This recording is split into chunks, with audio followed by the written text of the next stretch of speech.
Well, excuse me if I get a little starstruck in this interview because I watch the Hockey Guy videos on YouTube every single day, and now I'm talking to the Hockey Guy. Shannon, thank you for doing this. No problem. Thanks for having me on. We've seen the Sharks this season underperform to the tune of, losing 11 straight games to start their season. We've also seen them maybe overperform. Beginning of this month, they won 6 of 9 in a row. Who are they actually? The Sharks right now are a hardworking team that if you take them too lightly, they can hurt you. Against Vancouver, there were certain moments in that game where it felt like it could have broke towards San Jose. The Canucks were able to outscore their issues in that game. But yeah, if you don't bring your A game, they're able to beat you. I still think they probably end up near or at the bottom of the standings, but the hard work's there. And what I've always found over the years is as long as the team's doing the work on the ice and the fans see that, they're more understanding about the losses. It's when there's no effort in those losses or they're just getting blown out, it's harder to support them. This is clearly a rebuild, right? I know a couple years ago the team wanted to shy away from that term, but now they're fully into that, correct? They got forced into it. I think it was a situation where, especially with Karlsson's contract, wanting to move on from that and understanding the pieces they would get back in that deal, plus selling off Meyer, you're kind of in a position where you have to get futures back and you have to embrace the rebuild because you're selling off Meyer, you're selling off Karlsson where you're already near the bottom of the standings. So obviously the team's not going to get a lot better on the ice in the short term. And so, yeah, the rebuild, and I think they're doing well so far with the rebuild. I was just about to ask you, you cover so many, obviously, teams, but in the NHL, a lot of different rebuilds are going on. How do you see the Sharks' operation and what they're trying to do as different or similar to pretty much everybody else, and where are they along in the process? Well, they started stockpiling the draft picks really last year. I expect that to continue this year at the deadline as well.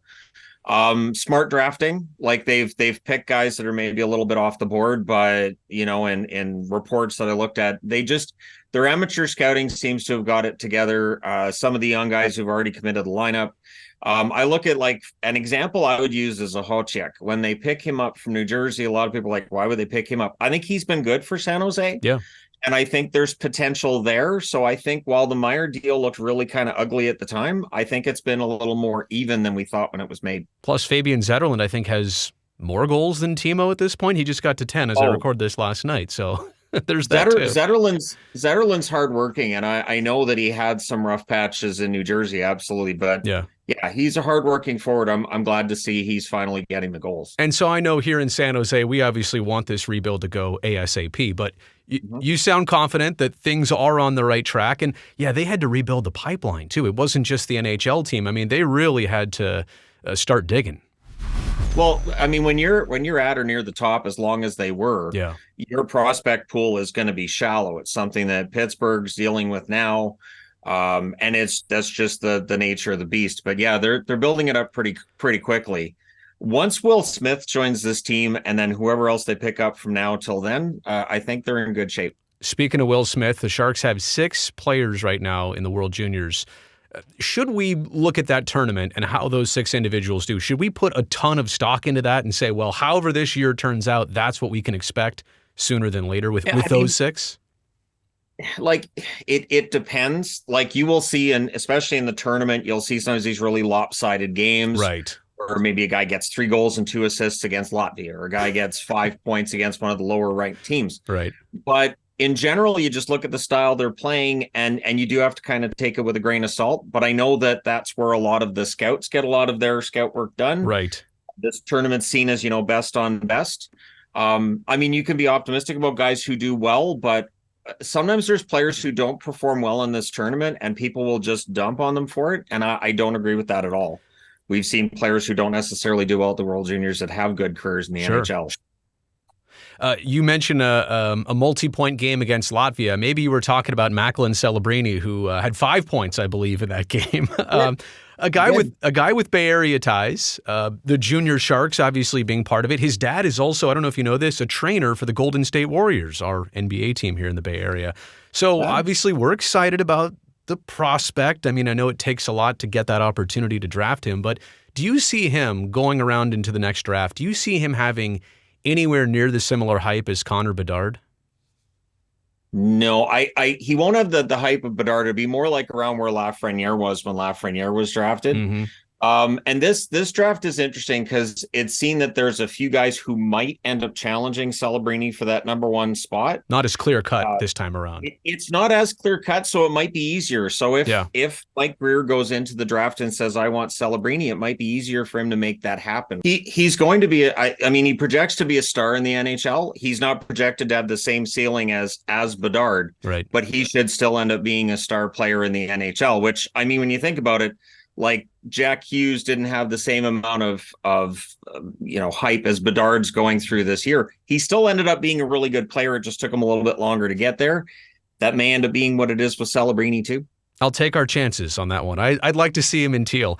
William Eklund, another young player I wanted to talk about, and he's probably the first fully established homegrown player of the next wave to be here, right here and now for the Sharks so far. We've already seen him evolve this year. We've seen him evolve in his short stints in the last couple seasons. Who do you see him comparable to? Well, see, comparables are tough. He's a skilled forward. He plays a full 200-foot game. There's some physicality to his game as well. Like he does throw the occasional hit. He does shot block.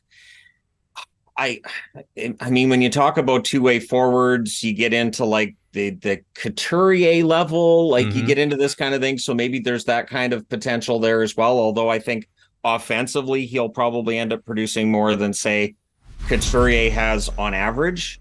But he projects to be a very good player. I know in his draft year, there were some who felt like he should be taken first. I know Elite Prospects was very sold on him being the best of that draft class.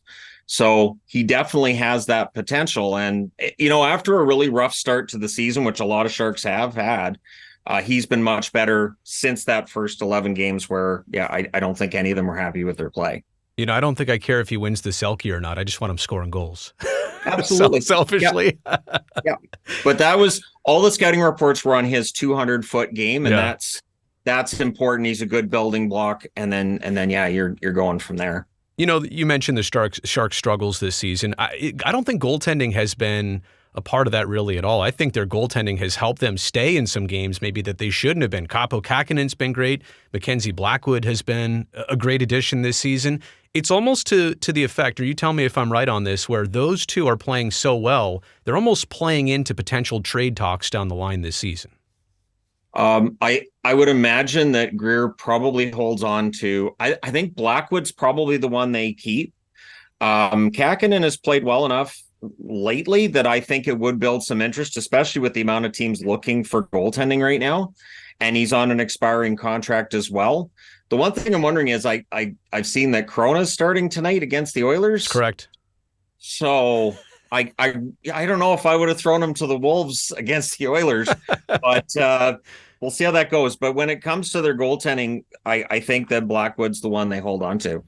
Well, it's a compliment, right, to be saying that they're playing their way into trade talks. That's just the nature of being on the Sharks. If you're that good, you are a piece, and maybe they'll see somebody else down the line. And maybe that is the Sharks' second half strategy of this season in 2024, is to isolate some of the valuable pieces and just see what they can get for them. I still think they're in that mode of trying to get more draft picks and trying to go that route with their current team. Do you? Absolutely. Everything's going to be on the future and on what they're going to do. Once Couture comes back, I'll be interested to see how he slots into everything and what role he takes on. Obviously, as the captain, he's the leader on and off the ice, but does he just fully commit to I'm here throughout this entire process? How do they approach all of that? Because, if anybody's earned the right to do whatever they want from here for the Sharks, it would be Couture. He's been everything for them. Yeah, and you mentioned Logan Couture. That was one of the things I wanted to talk about. Let me skip right to that. Years ago, I was fan club president for him. Maybe I still have that role. We've known each other a long time. I literally watched him break into the NHL, but he's now 34. He still is the captain of this team. You're right. He takes on a huge leadership role, but just looking at him not playing a game yet this season and hopefully coming back just for his own good, I'm almost at the point where selfishly, as much as I love him and having him around, and I've loved watching his career, I think he's a great player, also a great person, I'm almost in the mode of saying it's okay for him personally, if he's moved to a different team, to try and capitalize on maybe the handful of years left in his career. I'm asking you for personal advice here. Am I okay in feeling that way? No, I think that makes sense. Like I know back in the late 90s when Ray Bourque was traded out of Boston, like as a Bruins fan in that moment, I was upset that he ended up going to Colorado, but I was happy for him when he won there. Right. Because I knew he didn't have a lot of years left in the National Hockey League, and I knew he wasn't going to win a cup in Boston, so I was glad he won it elsewhere. And with Couture, yeah, I would think that a team like Tampa, a team like Colorado, maybe even Dallas would say, look, this would work. Like, obviously, him and Pavelski know each other well. If Dallas was able to make the money work, yep, it'd be a perfect fit. Dallas hasn't been shy about picking up veterans. So it'll be interesting to see when he does come back what he wants to do. And I would think whatever his choice is, that's what the Sharks would honor. And I think that's a great point. It should be the player's decision on that, right? If he's open to it and if he wants to go, then that's the professional courtesy. How about this? The fact that he's not played a game yet this season, he's basically going to miss about half the year, it seems. Would that be more enticing for a team to take him on knowing that, hey, here's a guy who's fresh back from injury, but literally the legs are fresh. He doesn't have a half season already under his belt this year. Right. As long as he passes the medical tests to go, as long as he passes that physical with the trade, I think he'd be a solid addition for anybody, especially for those teams that are looking to arm themselves for a potential playoff run. There are some teams who are pretty high up in the standings who definitely could use some more depth and some more leadership up front. So that would be a very popular target if that were to happen. I really like David Quinn, and I've liked a lot of the Sharks head coaches over recent years, going back to Todd McClellan, Pete DeBoer, Bob Bugner. But I do worry that with Quinn right now, even rebuilding jobs, when he took this on, and everybody knows what the situation is, even they don't last forever. They don't buy you enough time. Like, the team has to make some sort of tangible progress for him to keep doing this for a while. And look, the good thing is nobody's out after him right now in the job, and everybody realizes that he's doing the best with what he can. What do you see, though, in David Quinn, in this team, in this role, and how things are going? I look at it similar to the role Jeff Blashill had in Detroit, where he was there throughout the rebuild. And then when Yzerman seemed to reach the point where, okay, now we want to go for playoffs, he went out and got Derek Lalonde. I don't know if it's going to turn out that way, but I mean, if Quinn can coax more wins out of them, it's like Luke Richardson in Chicago's in a similar position. He's not going to get to the playoffs or anything, but it's about helping to develop the guys. That's where it's going to be interesting is when San Jose comes out of this, maybe Quinn's got job security until that pressure's there. And then maybe you see a change get made. But I don't see any reason to make a change at coach anytime soon. And how about just doing this rebuild in the Pacific Division? Last year, I think there were 4 100-point teams.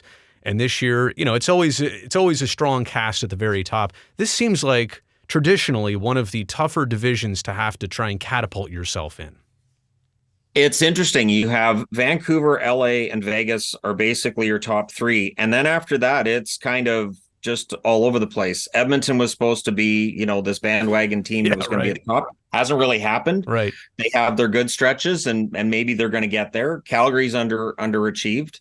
Anaheim had their strong start. That's kind of been forgotten now. And Seattle has had a big setback after a really strong second season. So it is interesting because I don't know how many of those teams are in rebuilds, like maybe Calgary's going into a rebuild. Seattle is still in the process of just building their roster from the bottom up. So we may have like half the teams in the Pacific going through or going into rebuilds. So San Jose's kind of ahead of them there. Right. We'll see. Yeah. Do you have a favorite Shark to watch?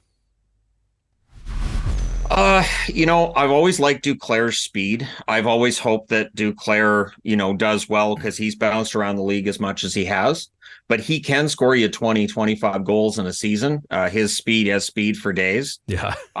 As a Canucks fan, I'm glad to see Kyle Burroughs has a job with San Jose and he's been willing to drop the mitts here and there for them as well. But I've always had a soft spot too for Blackwood. Blackwood back to his New Jersey days before all the injuries. I thought he was a really strong goaltender, and then just injuries took their toll on him, and it's taken him a couple of years to get back to where he is now. So there's a few candidates when it comes to San Jose. Hey, lastly, as much fun as this is me talking to you and putting a little bit of this on television tonight, this is so much an honor for me to be talking to you. I love what you do on the channel. I also love the entertainment guy, too. I mean, I feel you. Oh, thank you. Two different personas there. Absolutely. But the Hockey Guy channel, I mean, I've always said you're providing like network quality analysis, but it's just you and you're a normal person and you're doing it, from home, and really love what you're doing as a YouTuber. You just passed 300,000 subscribers. I'm one of them, obviously. Yep. How do you pump out as much content as you do? I need to know that secret. I mean, during the season, I know I'm going to be doing the preview and the review, but then it's just a matter of as the games are going on. So when I'm watching all this hockey, there are certain teams that I'm like realizing there's a trend in their games. So I did the video on Detroit today because we've seen this trend of they can't hold a lead. They seem really fragile. And it seemed to happen as soon as they got Kane. And I was like, that's really weird that they had a good player who's played well, but the team around him isn't playing as well as before he got there. So I just watch trends. That's part of the reason why I watch as much hockey as I do, because I get this idea of, wow, this team's really trending down. And so I'll do videos spotlighting them, or it might just be I've got all these magazines and books from all these decades ago. And I'm like, oh, I wouldn't mind talking about this. I haven't talked about that on the channel before. So that kind of thing, like when the St. Louis Blues almost moved to Saskatoon, that kind of thing. Right. That gets kind of forgotten years and years later. Well, you're great at what you do. Keep it up. I know you will. Thank you. And everybody appreciates it. It seriously is amazing. Shannon, thank you. Thank you. No problem.